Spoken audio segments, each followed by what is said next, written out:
A paz do Senhor, meus irmãos, que a graça e a misericórdia do Senhor Jesus sejam com todos vocês. Sou o pastor Moisés Vieira de Lima e você está no canal Boas Notícias e nós estamos mais uma vez começando o subsídio para a Escola Bíblica Dominical Lição de Adultos da Casa Publicadora das Assembleias de Deus e nós já estamos com a nossa lição de número 4, lição de número 4 para 27 de abril de 2025, com o assunto Jesus, o Pão da Vida.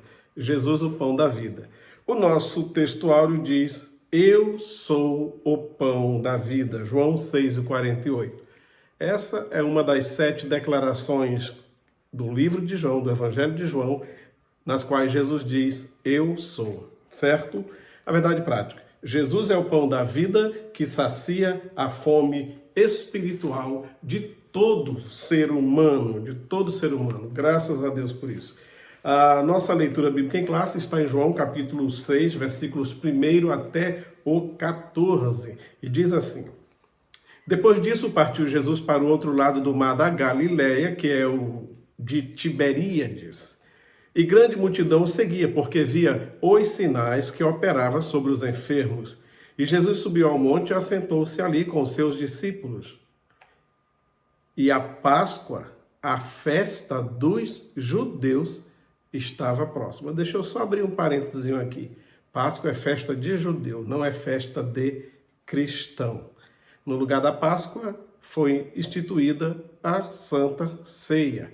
A última Páscoa foi comida por Jesus e seus discípulos. E ali ele se tornou o Cordeiro Pascual, se cumpriu nele toda a história do Cordeiro, desde a saída do Egito.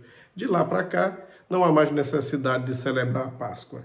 E por que os judeus celebram? Porque não crê que Jesus é o Messias, o Filho de Deus e o Cordeiro de Deus que tira o pecado do mundo, então eles continuam celebrando a Páscoa. Mas você e eu que somos cristãos, que cremos que Jesus é o Cordeiro de Deus, que ele já foi imolado, não há necessidade de celebrarmos Páscoa. Fechando parênteses, seguindo no versículo 5.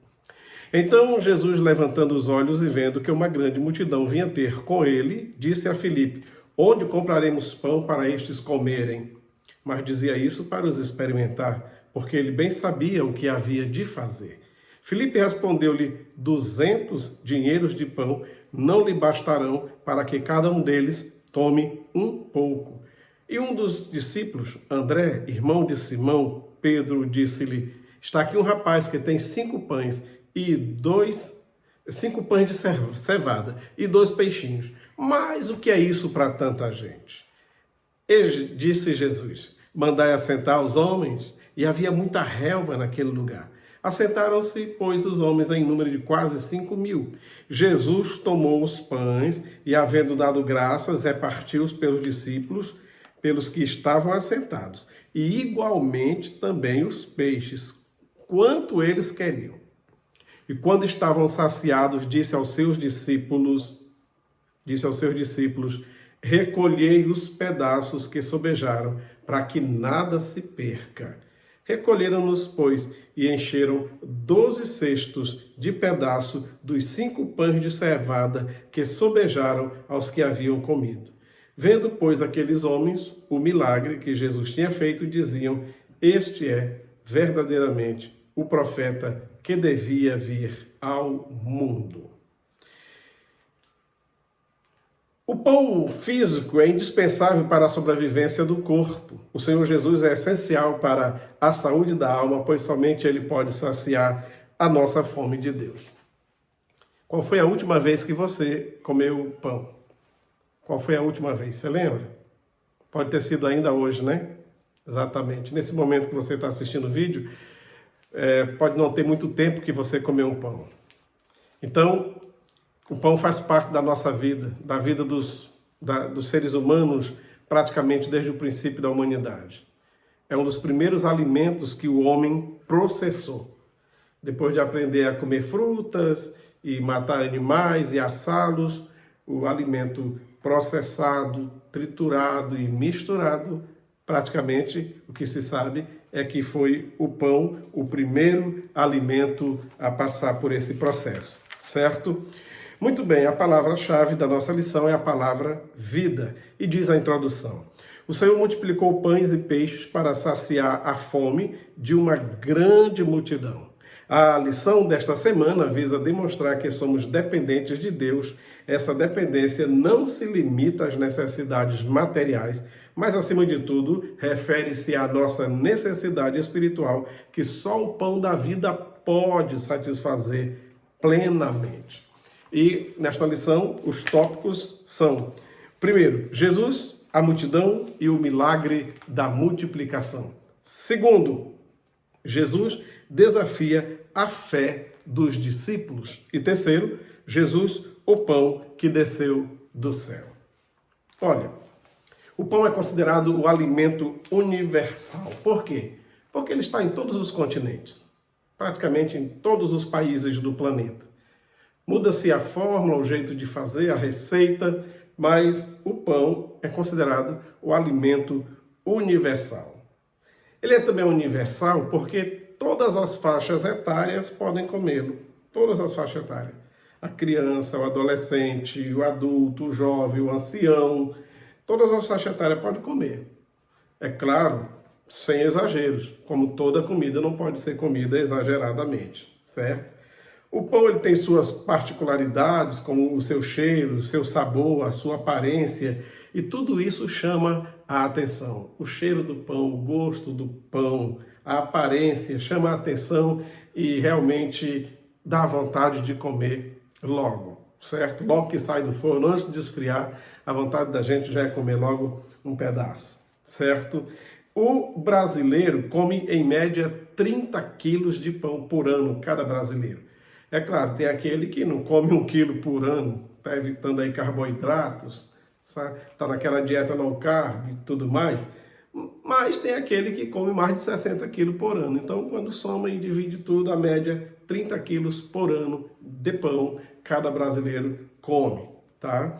Agora, o pão ele começou de forma muito rústica, pegando seus primeiros grãos, descascando, moendo com pedras, e misturando simplesmente com água, fazendo-se uma pasta e colocando essa pasta em cima de uma pedra quente. Era praticamente um biscoito, era quebradiço, durinho. Só depois de muito tempo foi que veio a fermentação. E acredita-se que começou no Egito a se comer pão fermentado. Não se sabe como foi que os egípcios começaram a usar o pão fermentado. Alguns acreditam que foi por acidente. Alguém deixou uma sobra da massa molhada de ontem, aquela massa naturalmente levedou, porque existe a fermentação natural, né? Demora-se mais de 17 horas até para um pão de fermentação natural crescer. Então alguém pode ter deixado a massa de ontem e depois aproveitou com a massa nova e depois viu que aquela massa nova cresceu. Há essa ideia. Outros acreditam que pode ter pego um pouco de aquela cerveja lá inicialmente, aquela cerveja bem rústica, feita com cevada, que era o líquido fermentado, e alguém colocou um pouquinho daquele líquido na massa para misturá-la e tudo, e de repente também levedou, fermentou. E existe uma terceira teoria, mas não se sabe de verdade como foi que os egípcios descobriram esse processo da fermentação. Só se sabe que depois dessa descoberta mudou-se, né? Mudou-se drasticamente a história da panificação no mundo. O pão mais antigo que se tem em museus tem mais de 8.000 anos e ele está lá na Turquia, foi descoberto lá. Você pode fazer uma pesquisa na internet, você vai vê-lo. Então, um pão de mais de 8.000 anos de idade, lá na Turquia, certo? E acredita-se que exatamente tem mais de 8.000 anos o início desse processo de trabalhar os grãos e fazer em pão. Então é um dos primeiros alimentos mesmo que a humanidade começou a processar, tá bom? Muito bem. Agora, o pão que você come, que eu como hoje, nós comemos, não é mais feito com o trigo original dos tempos bíblicos. O homem, com a sua inteligência, modifica as plantas e para melhorar, digamos assim, a produção, criaram esse trigo que é o comercialmente usado hoje no mundo todo. Um trigo que ficou mais alto para melhorar a colheita, principalmente se for colheita mecanizada. Um trigo mais branquinho, porém com maior quantidade de glúten. O trigo no tempo de Cristo não tinha o tanto de glúten que os trigos de hoje têm. Mas tudo bem, não exagere no pão, certo? Não exagere. Agora, para nós, hoje, nesta lição, o que nos interessa aqui é Jesus como o pão da vida. Jesus como o pão da vida. Jesus tinha multiplicado pães e agora o povo se admirou e queria estar perto dele e junto dele, porque queriam as benesses de ter o pão gratuitamente, porque Jesus multiplicou o pão. Mas Jesus não estava interessado simplesmente em alimentar o corpo. Jesus queria trazer algo mais profundo e eles não tinham entendido ainda que a missão de Jesus não era somente uma missão social, de alimentar os famintos, a fome física, a fome do corpo, mas a fome de salvação, a fome da vida eterna, a fome espiritual. E essa fome não se mata com o pão feito com trigo ou outros grãos. Só Jesus, o pão da vida, o pão vivo que desceu do céu, é que pode matar essa fome do homem. Na verdade, o interesse de Jesus é que, mais do que receber o pão que ele multiplicou, recebesse a ele próprio como o pão da vida. Para a samaritana, ele disse que tinha a água da vida.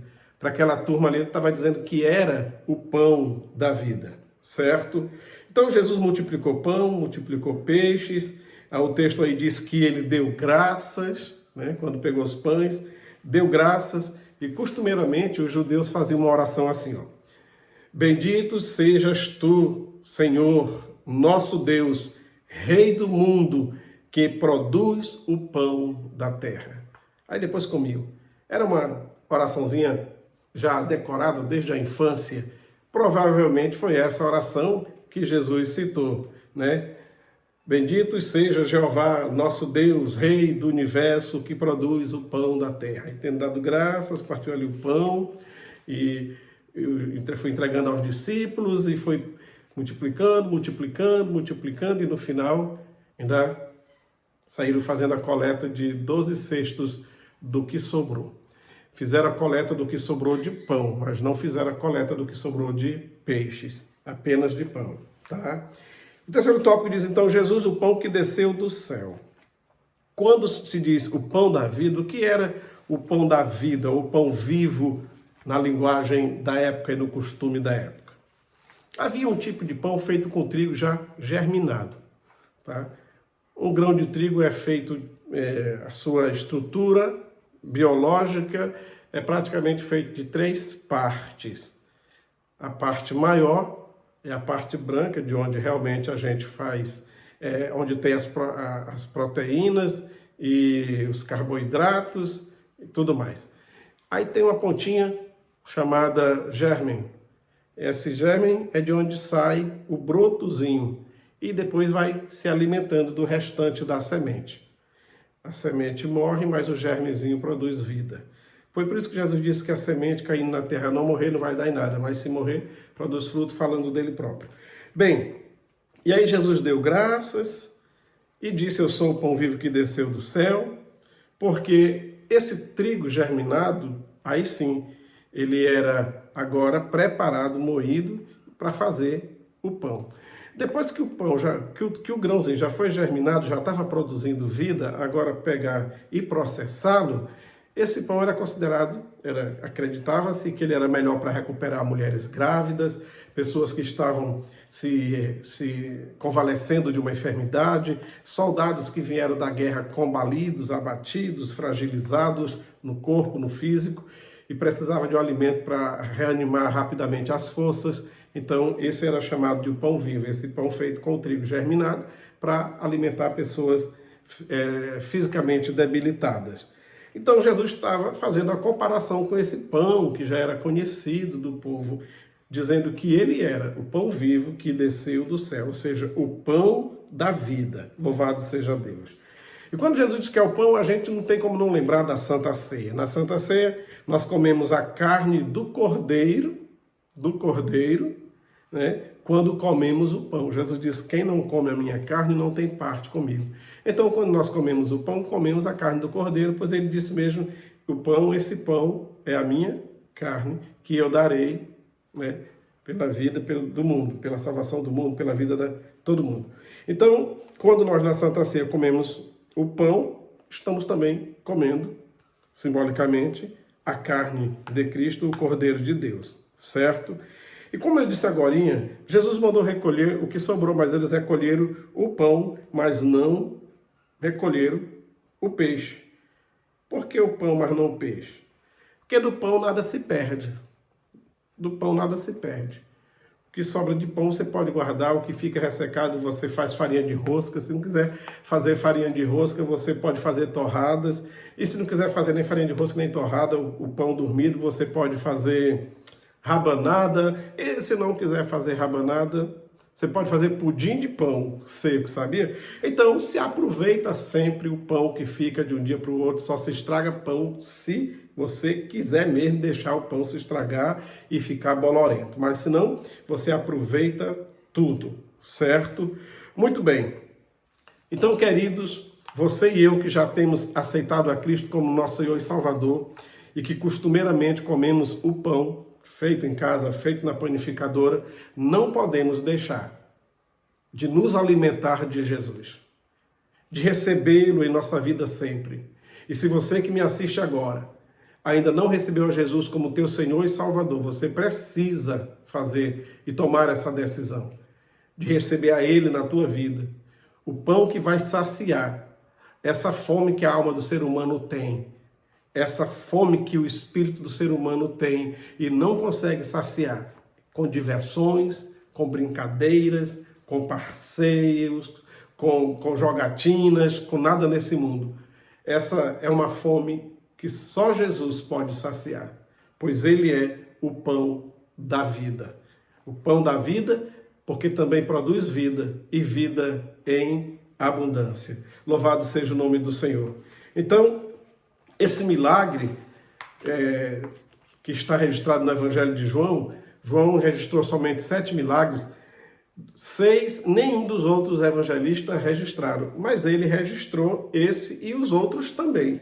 Esse é o único milagre que João registrou e que os outros também registraram, tá? Então, nós temos esta lição maravilhosa sobre Jesus Cristo, o pão que desceu do céu. E diz aqui na nossa lição, não é preciso debater a respeito da identidade do pão do céu, pois nós sabemos que se trata do próprio Senhor Jesus Cristo, pois ele declarou, eu sou. Louvado seja Deus. É claro que quando ele diz que é o pão vivo que desceu do céu, nós precisamos entender que isso também é de forma simbólica. Hoje querem porque querem, que na hora da Santa Ceia, depois que ora-se pelo pão, ali verdadeiramente é o corpo de Cristo, verdadeiramente é o corpo de Cristo. E não é dessa forma. Depois que a gente ora pelo pão, ele continua sendo o mesmo pão, com o mesmo cheiro, sabor e características. E muitos até oram assim, Senhor, passa esse pão do material para o espiritual, etc e tal, amém. Quando a gente abre os olhos, o pão está lá do mesmo jeitinho. Então, nem passa por espiritual não, ele continua material, para a gente poder esmiuçá-lo e comê-lo. Agora, quem come esse pão na Santa Ceia, que simboliza o corpo de Cristo, tem que estar com a sua vida espiritual 100%.